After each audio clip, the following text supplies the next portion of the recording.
দেখেন কত সুন্দরভাবে পেঁয়াজ কাটে লঙ্কাটাকে খুব সুন্দরভাবে মেখে নিচ্ছে। আহা, দেখে জিভে জল চলে এসছে মা, এত সুন্দর লাগছে কি বলবো। ইয়েস, খাবো তো অবশ্যই, খাওয়ার জন্যই তো বসে আছি। আজকে মা বানাচ্ছে বেগুন পোড়া। তো বন্ধুরা, এরকম বেগুন পোড়া কারা কারা পছন্দ করেন অবশ্যই কমেন্টে জানাবেন। দেখেন কত সুন্দরভাবে ছিলকাগুলো ছুলে নিতে হয়। দেখেন তো কাঠের উনুনে বেগুনটাকে পুড়িয়ে নিয়েছিল মা।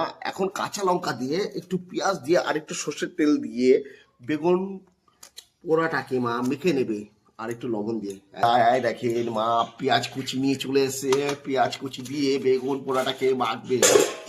এখন মা দিয়ে দিচ্ছে একটু সর্ষের তেল, তো পরিমাণ মতো দিয়ে দেওয়া হচ্ছে লবণ।